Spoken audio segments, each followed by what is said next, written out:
Hi అండి, నేను రెడ్డి లక్ష్మిని. ఈరోజు జొన్నలతోటి ఇడ్లీలు చేస్తానండి. దానికి కావాల్సినవి 2 గ్లాసుల జొన్నలు అండి, 1 గ్లాసు పప్పు. కనిపిస్తుందా లేదా మరి? 2 గ్లాసులు వేసిన జొన్నలు, 1 గ్లాసు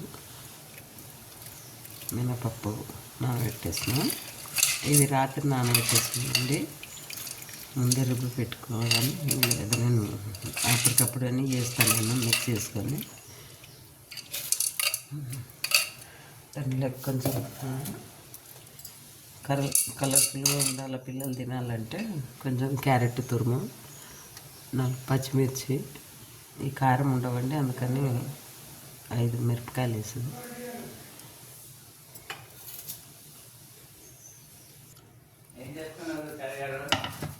ఇది మిక్స్ చేసుకుందామండి.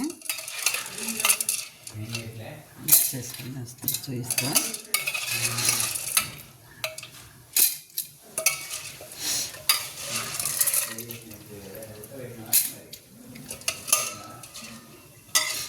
జొన్నలు దోశలు ఏంటి, జొన్నలు ఇడ్లీలు ఏంటి అని పిల్లలు సరిగ్గా తినరు. అందుకని కొంచెం క్యారెట్ ఇలాంటివన్నీ వేసుకున్నాం అనుకోండి, వాళ్ళు ఇష్టంగా తింటారు. ముందు ఆరోగ్యానికి మంచిదండి. పెద్దవాళ్ళు అప్పట్లో ఈ జొన్నల సంగటి, జొన్న దోశలు ఇదినే ఏ షుగర్ బీపీ లేకుండా ఉన్నారు. మనకేమో ఇప్పుడు అన్నీ బయట తిని వెరైటీలు అన్నీ తిని లేనిపోని జబ్బులన్నీ తెచ్చుకుంటున్నాము. ఇది మిక్స్ చేసి చూపిస్తాండి. పచ్చిమిర్చి వేసి, ఇందులోనే పచ్చిమిర్చి, తగినంత ఉప్పు ఇవన్నీ మిక్స్ చేసిన మెత్తగా. మరీ పేస్ట్ లాగా కాకుండా కొంచెం బరక ఉంటుంది, జొన్న పిండి కదా ఉంటుంది. అందులో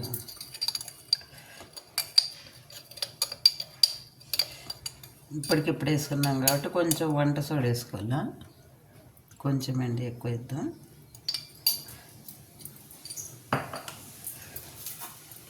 క్యారెట్ తురుము,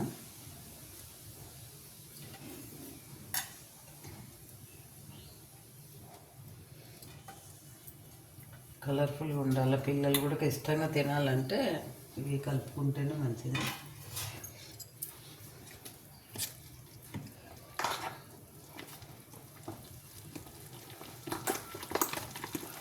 చాలా టేస్ట్ ఉంటుందండి. మనమైతే పెద్దవాళ్ళం అయితే ఇవన్నీ వేయక్కర్లేదు, డైరెక్ట్గా వేసుకొని తింటాము. పిల్లలకు కావాలంటే ఇవి వేసుకొని కలిపేసుకొని తినాలి. చాలా బాగుంటుంది, ఆరోగ్యంగా ఉంటాం. ముందు మెయిన్ మనకు ఆరోగ్యం కంటే ఇంకా వేరే మించింది ఏం లేదు.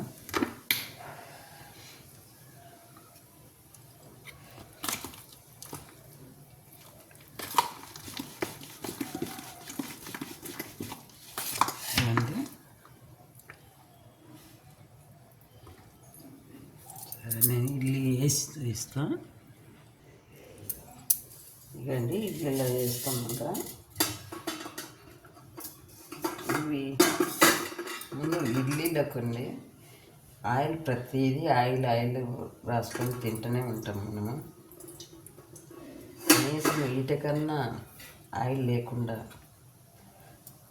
ఒట్టిగా వేసేసుకొని,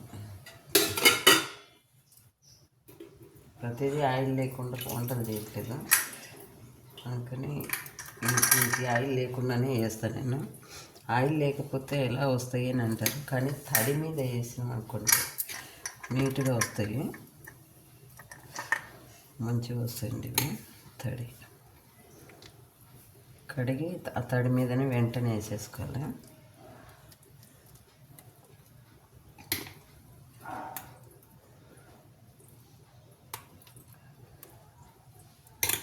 ప్రతిదానికి ఆయిల్ వాడుతూనే ఉంటాము, కొన్నిటికి మాత్రం వాడకుండా చేసుకోవాలి.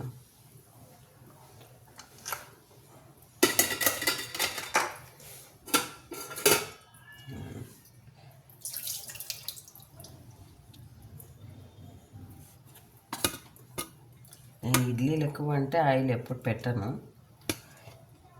కాకపోతే రావు అనే డౌట్ అందరికీ ఉంటుంది, ఆయిల్ పూస్తేనే వస్తాయి అని. కానీ నేను ఎప్పుడు ఆయిల్ పెట్టను, మంచిగా ఇట్లా మంచిగా వస్తాయండి.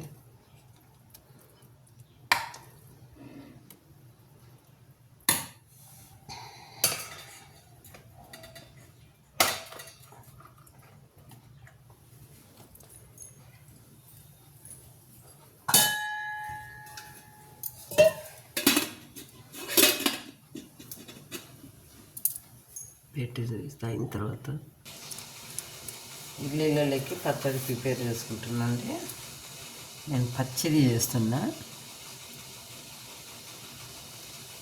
3 టమాటాలు, కొంచెం పచ్చిమిర్చి, ఒక ఉల్లిగడ్డ, ఎల్లిపాయలు కొంచెము, కొత్తిమీర అండి. కొత్తిమీర కంపల్సరీ వేసుకోవాలి. నేను ఇది 1 మంత్ దాటింది, డీప్ ఫ్రిడ్జ్లో పెడితే ఇలాగనే గ్రీన్గా అట్లా ఉంటుంది. కంపల్సరీ ఇది పచ్చడి. ఇది నేనేమో ఫ్రై చేయను, ఫ్రై చేయకుండా పచ్చిది చేస్తున్నా. వేస్తాను, చూపిస్తాను మీకు, వేసినాక చూపిస్తాను. కొంచెం చింతపండు చూపించాడు, మర్చిపోయాను, అందుకే మళ్ళీ చింతపండు. ఇది నేను పొడి చేసి పెట్టుకుంటాను కదా, ఇందులో చింతపండు అండి. టమాటా వేసినా ఉడక కొంచెం కారం ఉంటుంది కాబట్టి కొంచెం చింతపండు వేసుకుంటే టేస్ట్ ఉంటుంది, మంచిగా ఉంటుంది. పచ్చిది వేస్తున్నాను నేను. ఒకసారి మిక్స్ చేసినాక చూపిస్తాను. ఇవన్నీ మిక్స్ చేస్తున్నా పచ్చడి.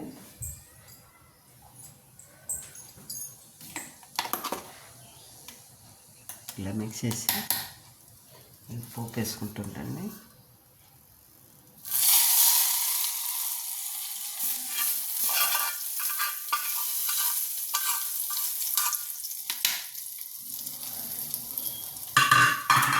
పచ్చిదే కదా అని అనుకోవద్దు, కానీ చాలా టేస్ట్ ఉంటుందండి. టమాటాలు, 2 పచ్చిమిరపకాయలు, ఉల్లిగడ్డ, 2 ఉల్లిపాయలు, కొత్తిమీర కంపల్సరీ అండి. కొత్తిమీర కంపల్సరీ వేసుకోవాలి, కానీ చాలా బాగుంటుంది ఇది పచ్చడి. మీరు ఒకసారి చూడండి. ఇదండి జొన్న ఇడ్లీలు రెడీని. రావు అది ఇదేని అనుకుంటారు. చూడండి ఎంత బాగున్నాయో. మనకు ఆరోగ్యంగా మంచిగా ఉంటుందండి. ఇట్లా క్యారెట్ వేసినామంటే పిల్లలు కూడా ఇష్టంగా తింటారు. చూడండి ఎంత స్మూత్గా ఎట్లా వచ్చింది. కొంచెం వంట సోడా వేసుకోవాలి కంపల్సరీ. అంటే ఇడ్లీలకి వేస్తుంటారు కొంతమంది, నేను వేయను మామూలుగా ఇడ్లీ రవ్వ అయితే. కానీ దీనికి ఇప్పటికిప్పుడు పట్టిన అదే నైట్ పట్టి పెట్టినామంటే మనకు వంట సోడా కూడా అవసరం లేదు, మంచిగా ఉంటాయి. ఇందులో కాంబినేషన్ చట్నీ చాలా బాగుంటుంది. మీరు ఒకసారి ట్రై చేయండి, చేసి ఎలా ఉన్నాయో కామెంట్లో పెట్టండి. వీడియో నచ్చినట్టయితే లైక్ చేయండి, షేర్ చేయండి, సబ్స్క్రైబ్ చేయండి.